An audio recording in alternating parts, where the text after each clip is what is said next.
भारतीय नौसेना समंदर में अगवा किए गए 15 भारतीयों को सुरक्षित वापस लेकर लौट चुकी है। इसके लिए नेवी ने अपने विशिष्ट समुद्री शेरों, जिन्हें मार्कोस कमांडो के नाम से जाना जाता है, उनकी मदद ली। इस खबर में बात करेंगे कि आखिर कैसे भारतीय नौसेना ने समुद्री लुटेरों को पल भर में ही उनके सही ठिकाने पर पहुंचाया। बता दें कि अरब सागर में सोमालिया के तट के पास हाईजैक हुए कार्गो जहाज एमवी लीला नॉरफॉक से 15 भारतीयों समेत सभी 21 क्रू मेंबर्स को सुरक्षित निकाल लिया गया है। इस जहाज को 5-6 हथियारबंद लोगों ने अपहरण करने की कोशिश की थी, जिसके बाद जहाज में फंसे चालक दल ने इंडियन नेवी से संपर्क किया था।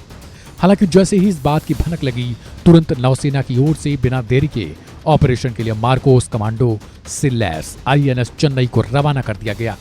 इधर जैसे ही जवानों के उधर पहुंचने की सूचना मिलती है, जवानों की तरफ से पहले ही चेतावनी जारी कर दी गई थी कि या तो लुटेरे खुद भाग जाएं या फिर अपने मरने तक का इंतजार करें। हालांकि जब तक नेवी के जवान बिल्कुल समीप पहुंचते, तब तक सारे लुटेरे जहाज छोड़कर फरार हो चुके थे। इधर अदन की खाड़ी में हुए इस ऑपरेशन का एक वीडियो भी सामने आया है, जिसमें भारतीय नौसेना के मरीन कमांडो मालवाहक जहाज पर ऑपरेशन के लिए घुसते नजर आ रहे हैं।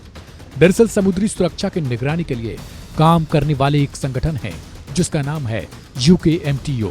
इसी संगठन ने ही भारत को अगवा किए गए जहाज की खबर दी थी। चालक दल की ओर से भेजे गए संदेश में ये बताया गया कि जहाज पर 5 से 6 हथियारबंद लोग चढ़ गए हैं, जिसके बाद भारतीय नौसेना फौरन हरकत में आई। INS चेन्नई को सोमालिया के करीब फंसे इस जहाज के पास भेजा गया।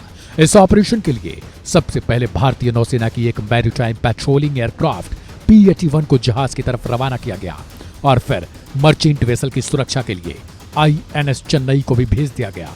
भारतीय नौसेना ने अपहरण करने वाले समुद्री डाकुओं को कड़ी चेतावनी दी थी। इसके बाद वह नौसेना कमांडो के पहुंचने से पहले भी जहाज को छोड़कर भाग गए। हालांकि नौसेना की ओर से आधुनिक तरीकों का प्रयोग करते हुए इस पूरे ऑपरेशन की लाइव मॉनिटरिंग की जा रही थी, ताकि किसी भी प्रकार की दिक्कत से पहले ही एक्शन लिया जाए। गौर करने वाली बात है कि नौसेना लाइव फीड के जरिए मार्कोस कमांडो के इस रेस्क्यू ऑपरेशन की निगरानी कर रही थी। भारतीय नौसेना के अधिकारी नौसेना मुख्यालय में फोर्स के MQ-9V प्रीडेटर ड्रोन द्वारा भेजी गई फीड का उपयोग करके लाइव ऑपरेशन को देख रहे थे। समुद्री डकैती की घटना की सूचना मिलने के तुरंत बाद ड्रोन को जहाज पर नजर रखने और संबंधित अधिकारियों को रियल टाइम की जानकारी प्रदान करने का निर्देश दिया गया था। इस खबर में फिलहाल इतना ही। बाकी के अहम और ताजा अपडेट्स के लिए सब्सक्राइब करें वन इंडिया हिंदी।